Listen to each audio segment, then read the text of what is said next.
जय हिंद दोस्तों। आज हम आप लोगों को कराने वाले हैं यूपी ट्रिपल एसएससी पेट के लिए। इसके मैंने देखिए हर्षवर्धन तक करा दिया है, ठीक, पहले वीडियो में। ये आपके UP triple SSC previous year पूछे गए सारे क्वेश्चन इसमें हैं, ठीक है। जितना उसने प्रीवियस ईयर 5-6 सालों में पूछा है, ठीक है, उन्हीं के आधारित बनी है प्रारंभिक पात्रता परीक्षा पेट के लिए, ठीक है। इसमें आपका सब कुछ है इस बुक में, ठीक है। तो हमने कहा था हिस्ट्री के 2 वीडियो में मैं हिस्ट्री ख़त्म कर दूंगा, तो एक वीडियो मैंने करा दी, हर्षवर्धन तक मैंने क्या करा दिया है। इस बुक में आपको हिस्ट्री है, हिस्ट्री के आगे देखिए क्या राष्ट्रीय आंदोलन अलग से दिया गया, भूगोल दिया गया है, उसके बाद भारत का भूगोल है, भारतीय अर्थव्यवस्था भी है, भारतीय संविधान है। ये बुक आपकी टोटल कितने पेजों की है? बुक है टोटल 528 पेजों की। कितने पेजों की? 528 पेजों की बुक है। तो इसका सारा मैं मैटर आपको यहाँ पे कराने वाला हूँ, ठीक है। तो जैसे कि हर सब्जेक्ट को मैं 2 लेक्चर में कराऊंगा। जैसे हिस्ट्री आपकी 2 लेक्चर में हो जाएगी, भारतीय आंदोलन 2 लेक्चर में हो जाएगा, भूगोल 2 लेक्चर में हो जाएगा, विश्व का भूगोल, और 2 लेक्चर में भारत का भूगोल हो जाएगा। इस तरह भारतीय अर्थव्यवस्था भी 2 लेक्चर में, संविधान भी 2 लेक्चर में, सामान्य विज्ञान भी 2 लेक्चर में, और प्रारंभिक अंकगणित भी 2 या 3 लेक्चर में हो जाएगी। उसके बाद हिंदी वगैरह है, ठीक है। तो आइए चलते हैं, कराते हैं, देखते हैं किस पेज नंबर पे अगला टॉपिक है आपका। मैंने हर्षवर्धन तक करा दिया है, हर्षवर्धन के आगे बढ़ते हैं। हर्षवर्धन के आगे राजपूत काल है, वो है 13 पेज नंबर पे। तो बढ़ते हैं 13 पेज नंबर पे।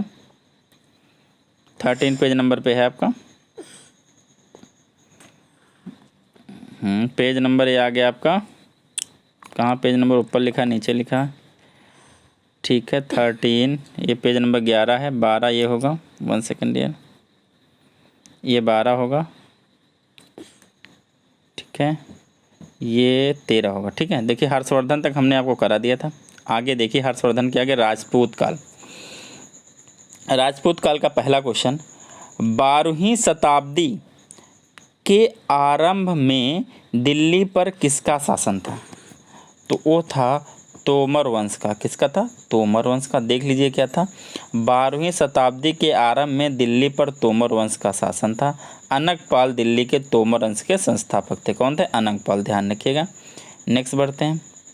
नेक्स्ट क्वेश्चन डियर आपका है, जयचंद के विश्वघात के कारण, जयचंद के विश्वघात के कारण पृथ्वी चौहान की पराजय हुई।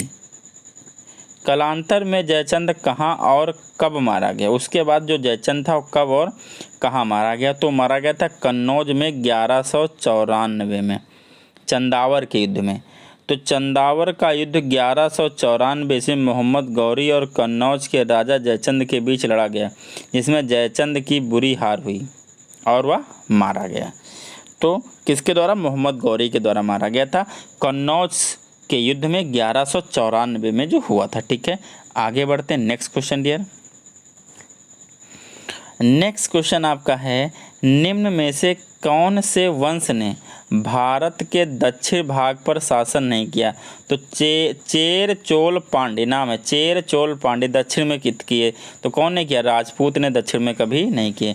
चेर चोल पांड्य दक्षिण भारत में शासन किए थे, ठीक है। उसके बाद देखिए क्या है, पाल साम्राज्य भारत के किस हिस्से से संबंधित? तो पाल साम्राज्य भी आपका पूर्वी से, कहाँ से? पूर्वी भारत से संबंधित है। नेक्स्ट आगे बढ़ते हैं डियर। नेक्स्ट आपका है, अगर आप इसको थोड़ा देखना चाहो देख लीजिए। क्या बोला? पाल साम्राज्य का विस्तार भारत के पूर्वी हिस्से में था। पाल साम्राज्य मध्यकालीन भारत का एक महत्वपूर्ण राजवंश था, जो कि 750 से 1161 ईस्वी तक चला। इस साम्राज्य की स्थापना, ये ध्यान, गोपाल ने की थी। किसने की थी? गोपाल ने की थी। पाल, गोपाल, ध्यान रखिएगा। कैसे? पाल की स्थापना गोपाल ने की, ऐसे आप याद कर सकते हो। पाल की रचना गोपाल ने किया। पाल की किसने किया? गोपाल ने किया, ठीक है। तो आगे देखें, और इस वंश की राजधानी कौन थी? मुंगेर थी। राजधानी कौन थी? मुंगेर। राजधानी कौन थी? मुंगेर। पाल साम्राज्य की राजधानी क्या थी? मुंगेर थी।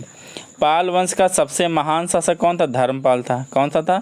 सबसे महान शासक धर्मपाल था, जिसने विक्रमशिला विश्वविद्यालय की स्थापना की। तो देखिए आपको यहाँ से कई क्वेश्चन मिले। सबसे पहला मिला कि पाल साम्राज्य कहाँ था? पूरब का था। पाल साम्राज्य की किसने स्थापना की? गोपाल ने। पाल साम्राज्य सबसे महान शासक धर्मपाल। धर्मपाल ने विक्रमशिला विश्वविद्यालय की स्थापना की। तो इतने टॉपिक यहाँ से बनते हैं, इतने टॉपिक यहाँ से बनते हैं आपके, ठीक है। नेक्स्ट देखिए आगे क्वेश्चन है आपका सल्तनत काल। कौन सा है? सल्तनत काल।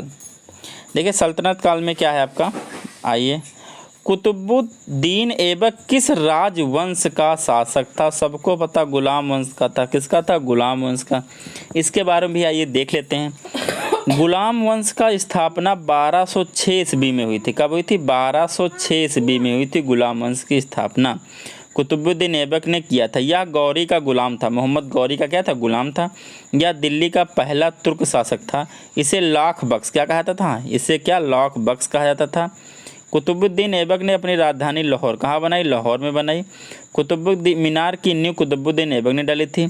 दिल्ली का कुव्वत इल इस्लाम मस्जिद तथा अजमेर का 2.5 दिन का झोपड़ा, ये सब किसने बनाए? कुतुबुद्दीन ऐबक ने बनाए। तो यहाँ से आपके कई सारे क्वेश्चन बन गए कि गुलाम वंश की स्थापना कब हुई? 1206 में। किसने किया? कुतुबुद्दीन ऐबक ने। कुतुबुद्दीन ऐबक किसका गुलाम था? गौरी का गुलाम था। कुतुबुद्दीन और क्या कहते थे? लक्ष्य बख्श कहते थे। कुतुबुद्दीन ने की राजधानी क्या थी? लाहौर थी। कुतुबुद्दीन ने किसकी नींव डाली? भाई कुव्वतुल इस्लाम बनाया, अजमेर का 2.5 दिन झोपड़ा बनाया और नींव किसकी डाली? कुतुब मीनार की नींव डाली। और इसको पूरा किसने किया था? इल्तुतमिश ने। किसने पूरा किया था? इल्तुतमिश। ठीक है, आगे बढ़ते हैं। नेक्स्ट क्वेश्चन देखिए क्या है इसमें। हाँ, भारत में शासन करने वाले दिए गए शासकों का काल क्रमानुसार सही क्रम है। तो देखिए सबसे पहले इसमें क्रम आपको चाहिए। तो देखिए इसमें शेरशाह सूरी तो बहुत बाद में आते हैं, अकबर भी बाद में आते हैं, अलाउद्दीन खिलजी बाद में आते हैं। सबसे पहले तो इसमें कौन आए? इल्तुतमिश आएंगे। कौन आएंगे? इल्तुतमिश सबसे पहले आएंगे। इल्तुतमिश का शासनकाल है 1240 से 1236, ध्यान रखिएगा, ठीक है। तो सबसे पहले फोर्थ वाला ऑप्शन किसमें? 2 में, मतलब ये 2 तो ऐसे गलत हुए। अगला देखो, इल्तुतमिश के बाद कौन आया होगा? इल्तुतमिश के बाद आपका आया होगा अलाउद्दीन खिलजी। कौन है? अलाउद्दीन खिलजी। अलाउद्दीन खिलजी के बाद शेरशाह सूरी हैं, क्योंकि शेरशाह सूरी जो थे हुमायूं के समय थे, तो अकबर उनसे बाद में आएंगे। तो आपका ऑप्शन कौन सा राइट? बी राइट है ऑप्शन, ठीक है। आप इनका समय काल यहाँ लिखा भी गया है। इल्तुतमिश आया था भैया 1240 से 1236 के बीच। अलाउद्दीन खिलजी वंश था, 96 से 16 तक चला। शेरशाह सूरी सूर वंश का था, 40 से 45। और अकबर 1556 से 1605 तक, ठीक है। अब देखिए 53 क्या है? लौह और रक्त की नींव किसने अपनाई? तो ये बलबन ने। किसने अपनाई थी? बलबन ने। क्या देखिए, लौह और, देख लीजिएगा बलबन के बारे में इंपॉर्टेंट क्वेश्चन है। लौह और रक्त की नीति किसने अपनाई? तो किसने अपनाई? बलबन ने। किसने अपनाई? बलबन। तो देखिए इसके बारे में थोड़ा देख लेते हैं। लौह और रक्त की नीति अर्थात कठोर नीति गुलाम वंशीय शासक बलबन ने अपनाई थी। बलबन ने विद्रोहियों को कमज़ोर करने तथा सुल्तान की पद प्रतिष्ठा, थोड़ा सा मैं पेन छोटा कर लेता हूँ, सुल्तान की पद प्रतिष्ठा में वृद्धि करने के लिए नीति अपनाई थी। बलबन ने राजत्व सिद्धांत को ऊंचा करने के लिए सिजदा और पैबोस, ही पूछा था कि सिजदा और पैबोस किसने शुरू किया भैया? ये क्वेश्चन काफ़ी फेमस है। सिजदा और पैबोस किसने किया? तो भैया किसने किया था? ये बलबन ने प्रथा का आरंभ किया। बलबन ने नौरोज उत्सव, हाँ नौरोज उत्सव भी पेपर में कई बार पूछा। नौरोज उत्सव किसने शुरू किया? तो नौरोज उत्सव भी इन्होंने शुरू किया। इस बुक को पढ़ने का तरीका यही है, एक क्वेश्चन में आपको 5-6 क्वेश्चन मिलेंगे। जैसे ये क्वेश्चन है तो आप इसमें देखिए, सबसे पहला क्वेश्चन पूछ सकता है जो क्वेश्चन पूछा है।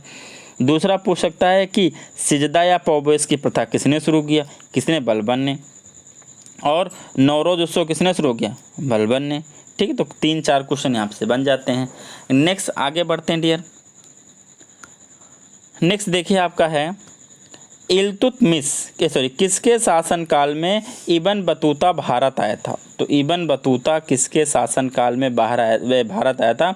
तो मोहम्मद बिन तुगलक, MBT इसको शॉर्ट फॉर्म बोलते हैं, मोहम्मद बिन तुगलक को MBT भी बोलते हैं।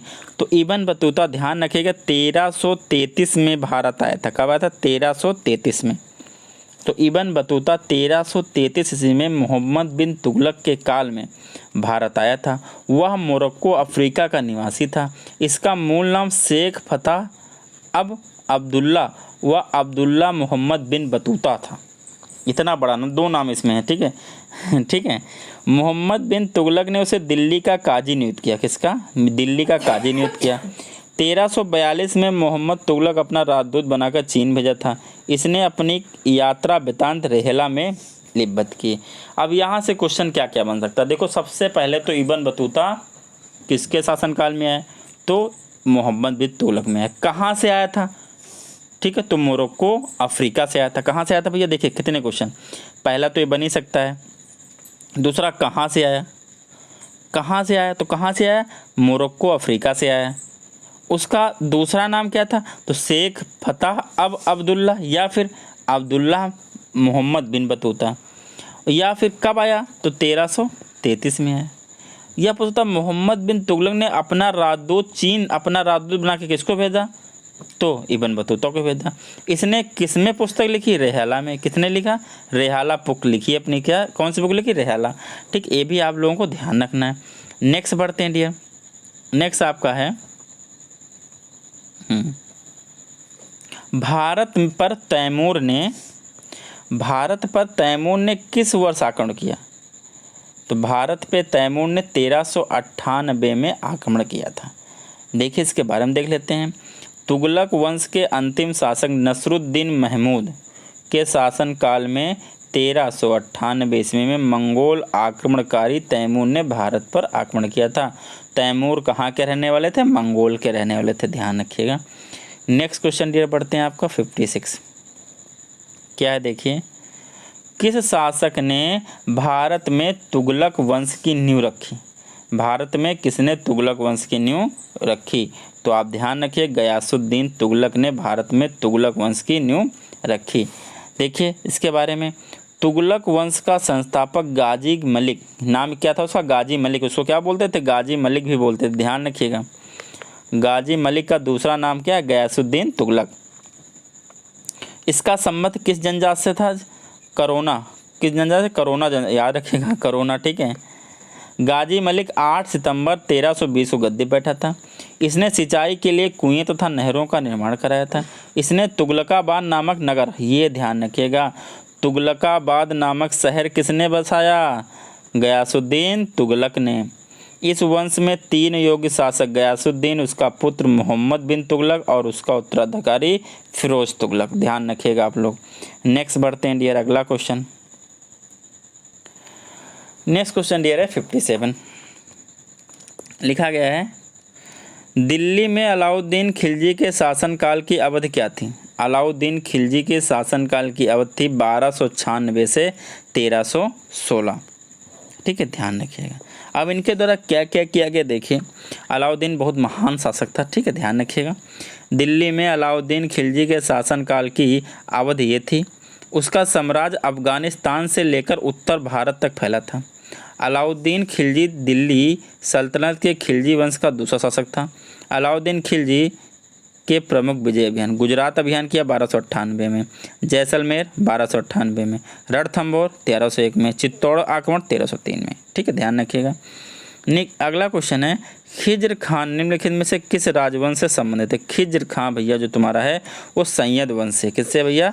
सैयद वंश से ताल्लुक़ रखता है। ठीक है, देखिए खिज्र खान के बारे में थोड़ा जान लेते हैं।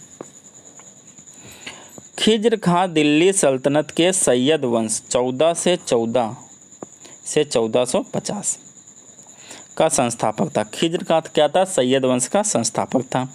इसने मंगोल आक्रमणकारी तैमूर को सहयोग प्रदान किया था। बदले में तैमूर ने इसे लाहौर, मुल्तान और दीपालपुर की सूबेदारी सौंप दी। ठीक है, धैर्यतव्य है कि खिज्र खान ने सुल्तान की उपाधि धारण नहीं की थी, बल्कि रैयत आला की उपाधि से संतुष्ट रहा। नेक्स्ट बढ़ते हैं। अगला है तुम्हारा अमीर खुसरो, जिन्हें कव्वाली का पिता यूँ का तोता भी कहा जाता है। किसके दरबार में दरबारी कवि थे? तो भैया अलाउद्दीन खिलजी के दरबार के दरबारी कवि थे अमीर खुसरो, ध्यान रखिएगा।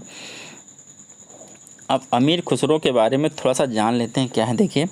अमीर खुसरो ने ही सर्वप्रथम भारतीय संगीत में कव्वाली गायन का प्रचलन किया था। अमीर खुसरो ही थे जिसमें भारतीय संगीत में कव्वाली का प्रचलन किया था, ध्यान रखिए एक चीज़। उसके बाद इन्हें भारत का तोता, तूतिया ये हिंद, क्या कहा था? तूतिया हिंद कहा जाता है। अमीर खुसरो ने 8 सुल्तानों का कार्यकाल देखा है। पूछा जा सकता है कि अमीर खुसरो ने कितने शासकों का शासनकाल देखा? तो 8। वह अलाउद्दीन के दरबारी कवि भी थे। अमीर खुसरो मुस्लिम कवि थे परंतु हिंदी के शब्द को खुलकर प्रयोग करते थे। इन्होंने हिंदी, हिंदवी और फारसी एक साथ किया और खड़ी बोली को जन्म दिया। इन्होंने काव्य, अब पूछा था खड़ी बोली का जन्मदाता कौन है? तो भैया कौन है? अमीर खुसरो हैं। जो सबक, इन्होंने क्या फारसी की एक नई शैली रचना की जो सबक हिंदी अर्थात हिंदुस्तानी शैली के नाम से जानी जाती है, ठीक है। इन्हें तर्क लह जैसी उपाधि भी दी गई। नेक्स्ट बढ़ते हैं क्वेश्चन दिए। नेक्स्ट क्वेश्चन क्या है देखिए। नेक्स्ट क्वेश्चन आपका है, भारत में सिकंदर लोदी का शासनकाल कब और कब तक था? सिकंदर लोदी, आप देख रहे हो यूपी ट्रिपल एसएससी में डेट ज़्यादा आ रही हैं, तो वो था भैया 1489 से 1517 ईस्वी, ध्यान रखिएगा। इनका मूल नाम निजाम खां था और सिकंदर लोदी ने आगरा नगर की स्थापना की थी भी, ध्यान रखिएगा, ठीक है, सिकंदर लोदी ने, ठीक है। आगे बढ़ते हैं डियर। अगला क्वेश्चन क्या है देख लेते हैं। अगला आपका क्वेश्चन है डियर, अलाउद्दीन खिलजी द्वारा बनाया गया प्रसिद्ध अलाई दरवाज़ा कहाँ स्थित है? तो ये स्थित है डियर नई दिल्ली में। कहाँ स्थित है? नई दिल्ली में। बस इनमें काफ़ी इनके बारे में जानने की जरूरत नहीं है, पढ़ ही चुके हैं अभी इसके बारे में। अगला, दिल्ली में कुतुब मीनार दुनिया की सबसे ऊंचा ईंट का बना मीनार है। इनमें से किन से राजा ने इसका निर्माण में योगदान नहीं दिया? देखिए, फिरोज शाह तुगलक ने इसका क्या किया था, इसके ऊपर बिजली गिर गई थी तो तीसरी मंजिल गिर गई थी तो उसको रिपेयर कराया था, तो फिरोज शाह तुगलक हैं। कुतुबुद्दीन ऐबक ने नींव डाली थी। इल्तुतमिश ने बनवाया था। तीनों का हाथ है, बस सी का हाथ नहीं है। किसका हाथ नहीं? सी का हाथ नहीं है। बिजली गिरी थी तो उसके कारण तीसरी मंजिल क्या प्रभावित हो गई थी, तो उसको सही किसने कहा था? फिरोज शाह तुगलक ने, ठीक है। तो आगे बढ़ते हैं। चौथी मंजिल थी, तीसरी नहीं, चौथी मंजिल, ठीक, चौथी मंजिल थी, तीसरी नहीं थी।